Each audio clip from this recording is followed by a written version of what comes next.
Hello അസ്സലാമലൈക്കും welcome back to my YouTube channel. അപ്പോൾ ഞാൻ ഇന്ന് തയ്യാറാക്കാൻ പോകുന്നത് നമ്മുടെ തട്ടുകടയിലൊക്കെ കിട്ടണ അതേപോലത്തെ മുട്ട ബജ്ജിയാണ് ഉണ്ടാക്കാൻ പോകുന്നത്. തട്ടുകടയിലൊക്കെ വാങ്ങിക്കാൻ കിട്ടില്ല, അതേപോലെ നമ്മൾ വീട്ടിൽ എങ്ങനെയാണ് എളുപ്പത്തിൽ തയ്യാറാക്കാൻ നോക്കാം. അതിനായിട്ട് ഞാനിവിടെ 3 മുട്ട എടുത്തിട്ടുണ്ട്.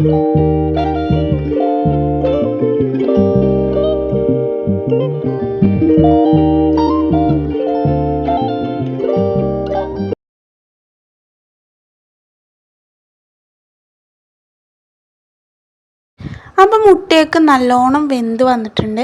ഇത് നമുക്ക് ഫ്ലെയിം ഓഫ് ചെയ്ത് അതവിടെ ആറാൻ വേണ്ടി വയ്ക്കാം. അപ്പോഴേക്ക് നമുക്ക് മുട്ട ബജ്ജി ഉണ്ടാക്കാനുള്ള കൂട്ട് തയ്യാറാക്കണം. അതിനുവേണ്ടി ഞാൻ കടലമാവ് എടുത്തിട്ടുണ്ട്.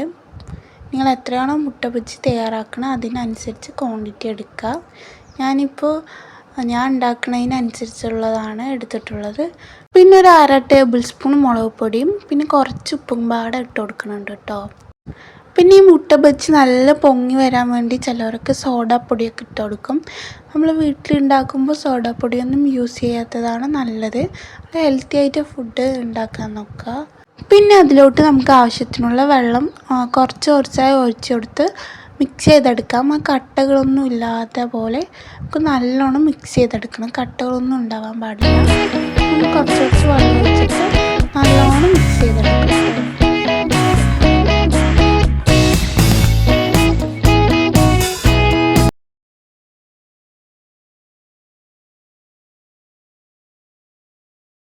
അപ്പോൾ ഇവിടെ നമ്മൾ മാവൊക്കെ നല്ലോണം കട്ടകളൊന്നും ഇല്ലാണ്ട് മിക്സ് ചെയ്തെടുത്തിട്ടുണ്ട്.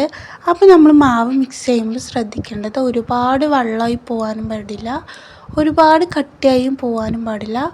ഒരു മീഡിയത്തിൽ നിൽക്കണം. എന്നിട്ട് നമ്മൾ 3 മുട്ടൻ്റെ തൊണ്ട് കളഞ്ഞിട്ടുണ്ട്. ഇനി നമുക്ക് എല്ലാ മുട്ടയും 2ആയി മുറിച്ചെടുക്കണം.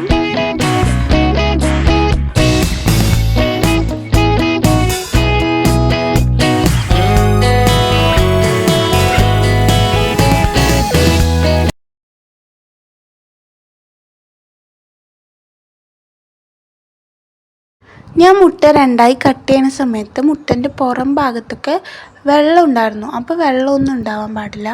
നമ്മൾ ഈ മുട്ട പൊരിക്കാൻ വേണ്ടി ഇടുന്ന സമയത്ത് അതിൻ്റെ പുറം ഭാഗത്ത് വെള്ളമൊക്കെ നിൽക്കുന്നുണ്ടെങ്കിൽ നമ്മുടെ മേത്തേക്ക് പൊട്ടിത്തെറിക്കാൻ സാധ്യതയുണ്ട്. എണ്ണയിൽ വെള്ളം തട്ടുമ്പോൾ പൊട്ടിത്തെറിക്കും. അപ്പോൾ നമ്മൾ എന്ത് ചെയ്യുക, മുട്ടൻ്റെ പുറം ഭാഗം ഒരു നല്ല തുണി വെച്ച് തുടയ്ക്കുക. വെള്ളമൊന്നും ഇല്ലാണ്ട് നമ്മൾ ആ മാവിലേക്ക് ഇട്ടിട്ട് പൊരിച്ചെടുത്താൽ മതി.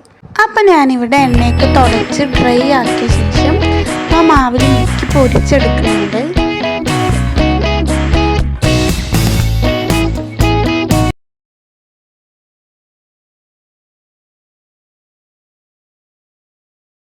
അപ്പോൾ ഇത്രയേ ഉള്ളൂ, മുട്ട ബജ്ജി റെഡിയായി. അപ്പോൾ നിങ്ങളെല്ലാവരും ട്രൈ ചെയ്ത് നോക്കി ഫീഡ്ബാക്ക് അറിയിക്കാൻ മറക്കല്ലേ. അപ്പോൾ എൻ്റെ ചാനൽ ഇഷ്ടപ്പെടുകയാണെങ്കിൽ ലൈക്കും കമൻറ്റും ഷെയറും സബ്സ്ക്രൈബും ചെയ്യാൻ മറക്കല്ലേ.